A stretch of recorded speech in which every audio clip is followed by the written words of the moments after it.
भारत के साथ हमारा जो ताल्लुक है वो पहले दिन से ही नहीं माना गया। भारत हमेशा ताक में रहा किस तरह से पाकिस्तान को नुकसान पहुंचाया जाए। भारत ने हमेशा हमारे साथ दुश्मनी की है। ऑपोजिशन लीडर शिबली फराज कहते हैं कि दुश्मन की किसी भी बात को नज़रअंदाज नहीं कर सकते। बैरिस्टर अली जफर ने कहा कि झूठे इल्ज़ामात लगाना भारत की पुरानी आदत है।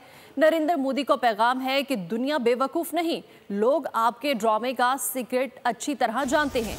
कश्मीर पर मज़ीद तशद्दुद के लिए फॉल्स फ्लैग का ड्रामा किया जा रहा है। असली दुश्मन भारत, जिसने के कभी कोई मौका नहीं जाने दिया पाकिस्तान को नुकसान पहुंचाने में। उन्होंने अपना एक हदफ रखा हुआ है, वो है कि किस तरह से पाकिस्तान को नुकसान पहुंचाया जाए। हम पाकिस्तान की इंटेग्रिटी के लिए और पाकिस्तान के डिफेंस के लिए एक हैं।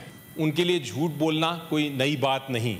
फॉल्स फ्लैग ऑपरेशंस के वो बहुत तजर्बाकार हैं। मैं मोदी साहब को एक पैगाम देना चाहता हूँ पाकिस्तानियों की तरफ से। लोग और दुनिया बेवकूफ़ नहीं है। वो आपके ड्रामे की स्क्रिप्ट जो है उसको बहुत अच्छी तरह जानते हैं और इस प्रोपेगेंडा को पहचानते हैं और इसको इस्तेमाल करना चाहते हैं वो कि मज़ीद तशद्दुद किया जाए कश्मीरी अवाम पे।